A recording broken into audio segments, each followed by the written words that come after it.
So wanted to ask you first because I saw your My Wish segment on ESPN. You granted the wish of a fan of yours who'd overcome cancer, gave a little sparring session, a little lesson. What does it mean for you to be in this position where you can make a young person's dreams come true? Man, it's an honor to be in the position and to hear these guys' stories. And they're, like I always say, they're the real fighters. They wake up and don't have a choice. And it's pretty cool. Celsius, one of my sponsors, is actually flying him and his family out here for the fights, so he's going to be in attendance. It's amazing. That's awesome. That's awesome. Very cool. Now I know this was independent, of course, of your charitable work through the Good Fight Foundation, but it seems you've really built yourself a reputation as a man, as a fighter who wants to give back, wants to help others. Was this something you'd always aspired to, like even when you were young? No, man, this is something that happened later on in my career where I saw an opportunity and realized the platform I had, and we raised. This was before the foundation was established. We raised some money and sold some fight worn memorabilia for a police officer who had lost his life in the line of duty in the hometown where me and my wife grew up. And then from there, it kind of that sparked what it turned into to now. So yeah, I wanted to ask you too. Going back to obviously the fight now here with Justin Gaethje. This is the second time you guys are meeting. Uh, your fight, first one was a wild one, fight of the year 2018. What's the recovery like from a fight like that compared to say another fight in your career, like an average fight, I guess? That one I had a long a long recovery time because I had a partially torn quad muscle, so I had to do a lot of rehab. It took me like maybe 6 to 8 weeks before I was fully, able to feel normal 100%.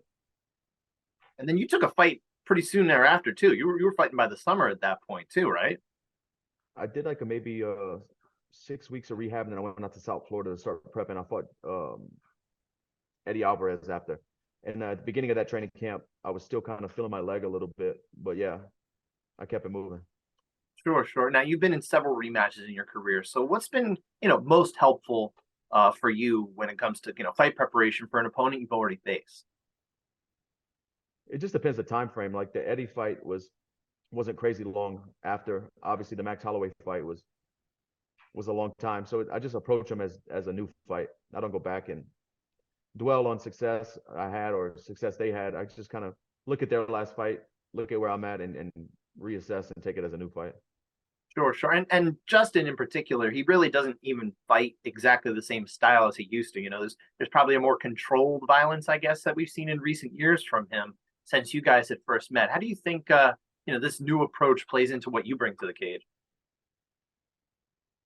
I mean, if it's a slower fight and a more technical fight, I think I win smoother there. I think his chance of beating me is the dog fight. If he tries to go technique for technique with me in the middle of the octagon, I think that's where I'm going to really shine. Now the fight's being promoted, of course, so with the BMF belt on the line. Is that like an appealing prize to you, or are you just more interested in using this maybe as a springboard to a lightweight title shot? No, it definitely is. It's a part of a legacy. It's part of history. Being the second, fight to ever compete for this belt, and I just said in an interview before, just having your name in the hat to be considered for fighting for this title is a big deal. I don't know how many more times this belt's going to be fought for in the future, but it's a great spot to be in. Do you did you kind of feel like any pressure now because it is, it's the BMF, the idea of like, the baddest MFer, right? Do you have to kind of go out there and show that, hey, it's not just I'm going out to get the win, like I might have to put on another performance too? No, I don't think anybody whoever is going to fight for that title has to change anything they do. They're in that position fighting for the belt because of the way they fight. So that's why we're both in there. Of course, of course. Now, both you and Justin, of course, you're former interim lightweight champions. What would mean more to you? Is it the BMF belt, or would it be that interim belt that you've won? I mean, they're both huge accomplishments, but the top prize is the undisputed title, and that's what we're all after. Sure, sure. And I imagine you do still want to view this as a potential springboard for that next title shot after Oliveira and Islam get it sorted out in the fall. Is basically at this point you're just looking for a title shot after this if you win? Yeah, I try not to look too much in the future, but I do believe that this is the number one contender fight for sure. Sure, sure. The UFC doesn't do too many pay-per-view headliners without like a weight class championship on the line. And like you said, this is kind of uh, a unique spot where the UFC has identified you, and it's not the first time you've headlined, all alongside Conor McGregor without a championship belt for a division on the line. What does that kind of mean to you in terms of your place in the sport, that you're viewed that way, that you can hold a headlining spot on a pay-per-view without it being for like the division championship? They they know what I bring. That's just it. I've headlined a lot of cards and been in the UFC for over a decade, so they know the kind of fight I bring, and fight fans are familiar with me and my style, and it's always exciting. And I think that's why they trust to put me and Justin in a spot like this, because they know it's going to deliver.